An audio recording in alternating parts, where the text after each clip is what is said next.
Hey everybody, welcome to AnyScale Modelling Painting. In today's video I'm going to show you a how-to and a bit of a tutorial on how to make your own flamethrowers. This can be used for any scale. Obviously just take this video and just adjust the scale accordingly. So I hope you enjoy the video and let's get cracking. Right, so the first step to making a sort of flamethrower effect for your miniature is to get yourself some fuse wire.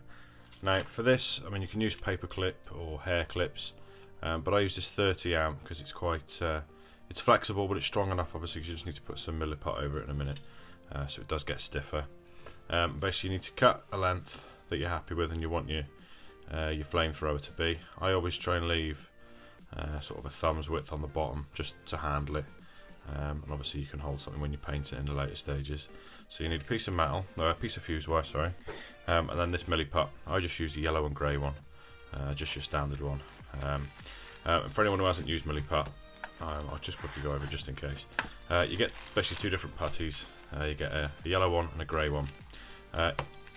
Cut off equal amounts, mix them together until it's not streaky, and basically it's ready to go. It takes about 3 to 4 hours properly to go off, but you want to sort of get this done within, you know, basically as quick as you can. So I'll go ahead and mix those and then I'll come back and I'll show you the next step. So once your milliput's been mixed, it should have the consistency of sort of your Play-Doh or your silly putty. And if you do notice it sticks to your fingers, just got a little pot of water here, just wet your fingers a bit, and it doesn't stick as much. So basically what you need to do is get yourself, I'll cut that in half so I won't need all that, I don't think.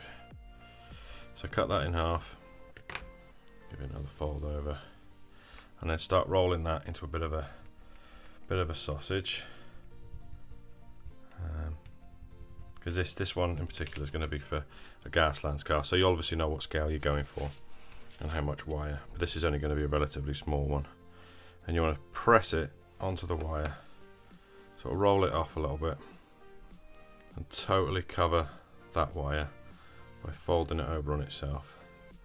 There is another coat of something going on after, so it's not like 100% essential, but I always find that if you put putty to putty, it does form a stronger bond than onto the metal.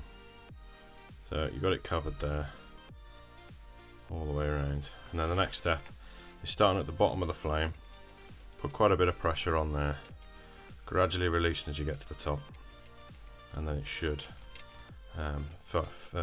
form a bit of a cone shape. But yeah, basically keep going until you're happy with it basically. Like I said before, there is another coat going on top, so don't worry if it's not you know, the right thickness you want, because you will be adding to it later. This is just more of a sort of foundation to be putting your stuff on. So keep going up like that till you're something somewhere around there, and then it should be left with something like that. There we go.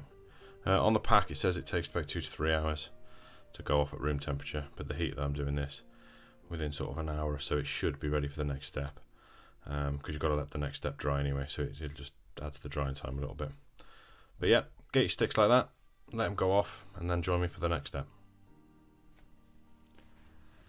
Alright, so the next step, once your milliput's gone off, I've left this overnight, but it roughly takes sort of 3 hours room temperature to go off, and I've done a couple. I'll show you a few different techniques. So yeah, once they're set, the next thing you need is to put like another coat to get the texture on it. And I found that the best thing, I mean, you can do milliput again if you want, it's a bit more fiddly and obviously sticks to your fingers a bit more. So the best thing is this No More Nails. It dries rock hard, which is what you need. Obviously our other brands, probably cheaper ones available, but this does the job. So basically what you need to do is squeeze some of that out. I squeeze out into this little tub here, because even if when it does dry you can chip it off, but it obviously sticks to the milliput nicely. So it's a few different techniques. I'll show you the first one. This is, I'll show you, this is just putting it on with like a sort of a sculpting tool, and you just want to sort of get a little bit and just sort of just dab it all over for the minute, all the way across. Obviously work from the, try and, you know, imagine that it's flame and it's obviously starting small at the bottom, gradually getting bigger towards the top. So as you're putting it on, just sort of try and work from the bottom and just try and imagine sort of what it would look like. So just sort of keep changing directions, but always trying to flick it forward. You know, and then, but like I say, just experiment with it. Do a couple of trial ones, maybe do 4 or 5, even if you just want one good one out of it.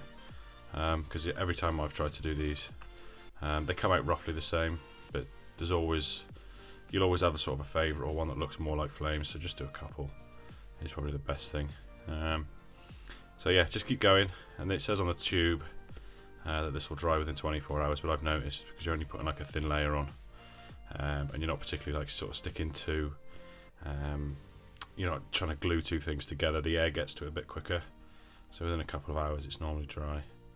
So that's the first one. So it's just sort of daubed on a little bit. Looks a bit like flame there. So that's one. We'll call that type A. So I'll try and keep a track of what types I'm saying. So once you've done it, just put it to dry. I've got a little rack. I've just put like a pin vise hole in. I've done a bit of production line. So that's the first one. Next one, same principle of getting it on, but obviously you can be a bit more liberal with this because you're going to do a different technique with a brush now. So just sort of cover all the milliput and keep going. Obviously starting at the bottom. I've noticed, because like with flamethrowers, it's the flame's always smoother towards the bottom. So just sort of put a little bit on the bottom, just to add a bit of texture. But generally it's quite straight at the bottom, and then it starts lipping out and going towards the top. So if we say that's enough, yeah, it's not too to take this front bit off here. There we go. That bit there, that bit. Right. So next technique, get a rubbish brush, because this does sort of wash off with water before it's dry, but don't use your best brush, and just sort of pat it all the way along. Keep going all the way to the top, and just keep tapping it, and you'll notice that it's forming these little peaks. It's sort of pulling it away from there. So this is the other technique. You can also use like a lollipop stick or like a coffee stirrer. Anything wooden's good, but just keep patting at it. And obviously once it starts to dry and go a bit tacky, it does get a bit stickier, which sometimes help with this technique, because it pulls. It's obviously trying to stick to the brush more rather than just being spreaded about. So again, just keep tapping it, and once if you give this a go, you'll find your own way that you like doing things. But these are just a few techniques. So as you can see, that one there, it's got a lot more peaks on it. It's a lot spikier. So it's obviously down to personal preference. That was the first. We'll call that type B. So type A, just a lot, rougher. And then obviously we'll call that one type B there. So it's got a lot more peaks. And obviously once you paint these up, I should obviously show you to paint in the next steps. But you might just change your mind which one you look like, because certain ones have a bit more detail and stuff. So yeah, once you've got your flame and you're happy with them, just stick them to dry, leave them sort of 2-3 hours, and then they'll be ready for the next step. Okay.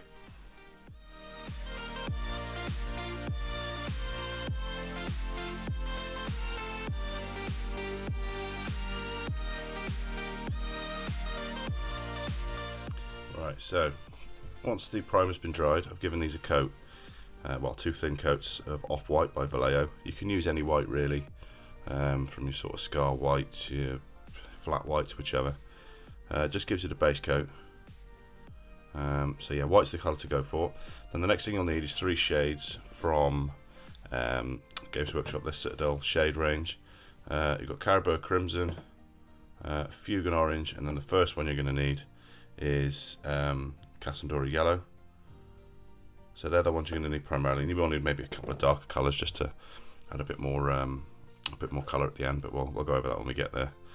So basically what you need to do is, it is generally it is a wash for those people who haven't used it.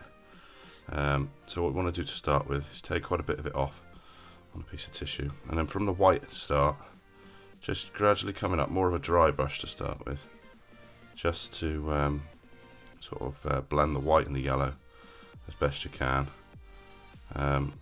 So from the bottom, just sort of blend it in a little bit there, And notice there's a few little bits you miss, but don't go too heavy to start with. And then once you're happy with how it's blended in at the bottom, you can obviously then you can go a bit more liberal with it. So we'll do the top half of that. You can put it on really towards the top, pretty thick. You're gonna get them recesses, all the different colours. But obviously, once you get to the bottom, just be a bit more gentle because you don't want to overpower it too much. And at the end, you can always add more if you're not happy with it. So yeah, basically that's the first step. I say you can always put more afterwards, but as a good starting point, as you turn it around, you'll just see little bits you've missed. But yeah, generally that's where we go. So that one's that one. I'll quickly show you one I did last night that's dried, which is this one. I went a bit heavier with the pooling on that one because I quite like some of the shapes it made. So yeah, that's that one dried. I'm going to go down the bottom quickly now and just maybe blend that in a little bit more, let that dry again. Yeah, there we go. So you can always add to it after. But that's the first step. So once you've done that, let them all dry. And then you come back for the second colour, which will be Fuchsia Orange. Alright, so once your Casandora Yellow's dried, you'll end up something like that. Okay, next colour then you'll need is the Fuchsia Orange from the Citadel shade range. This time you haven't got to be as you're going to take as much off on your tissue, but sort of coming up, I don't know, a third of the way up the flame, just start to sort of add a bit more colour on. Just be random with the application because obviously fire's it's got a mind of its own really. So you just sort of, but as you go along, you'll get to grips with how you've got to do it. But like I said, I've got a load of these done up at once, and I don't think you'll ever paint one exactly the same because obviously all the recesses are different. So yeah, just do a couple is probably the best thing, and just experiment as you go. But yeah, you can be a bit more generous on these ones towards the top there, and you can always just pick out little high spots with this one as well, and all the way down, just sort of adding it in there. There we go. So that's that colour basically done. I'll add a few more little bits to this one, and then I'll come back for the final step. Well, the final step of the Citadel shades anyway. Yeah, so just let that dry, and it's getting a bit more intense towards the end there. Okay, so the final Citadel shade you'll need is Caribou Crimson. This is it before. This is with Casandora Yellow and Fuchsia Orange on. So final step then is just to sort of, as you've been doing, just sort of start slightly higher from where you started applying the orange. You'll be a bit more generous in places. Just sort of streak it up, and on this coat you can try and pick out the high points. Try and get a good shot there if I can. Yeah, try and pick out the high points here with a bit of the crimson all the way down. Not too far though, because the fire intensifies and gets a bit redder towards the end. So yeah, just keep going, dribs and drabs everywhere. But like I say, once you've done by the time you've done this coat, you'll sort of roughly know what direction you want your flame to go in, and what you want it to look like. So yeah, at this point you can start picking up higher, the high peaks, sort of throughout. Just a couple down the bottom there, and then I'll just give it a bit more welly at the top there. Get that really dark. So yeah, that's it with the crimson on. Just adds another level there to you. So let that one dry, and then it'll be time to go back, and we'll just go over it with a darker coat from the Army. Army painter I'll use. Probably their strong tone or dark tone. Okay. Right, so final step now. That's with all your 3 Citadel shades done. So you've got your Casandora yellow, Fugan orange and Caribou crimson. Now it's time to just add a slightly darker tone on it, just for where the smoke's turning black and the flames and such. So for this I'm going to use Army Painter's Strong Tone. If you don't have Strong Tone, it's basically Agrax Earth shade from Citadel. So if you've got that one instead, this is where you'd use that now. And this one, you don't want to go too mad with this one. You just want to pick out some just random places throughout the flame, just to add that a bit more depth, and just slight discoloration on some of the flames. Just like you say, top, bottom, towards the top there. Just pull it in some recesses and just catch some high peaks. Probably a bit too much there. Take some of that off. Yeah, so just like I say, you'll be experimenting all the way through, and just have a couple in reserve just in case you make a mistake. But generally, I say you'll never paint. If you do 10 of these, you'll never get them the same. So just keep going until you're happy. There you go. Just some darker patches there. I'll put a few more bits on just to add a bit more variation in colour.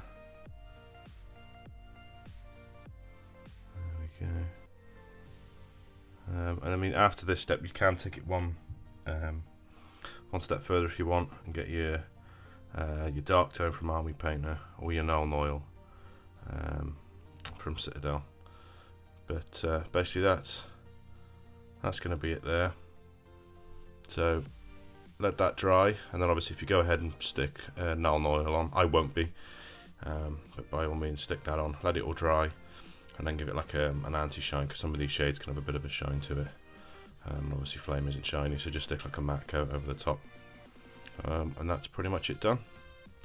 So I'll leave you with a couple of stills of all the ones I've done, and I'll put them on some miniatures and show you what they look like. But yeah, hope you enjoyed the video, thanks for watching.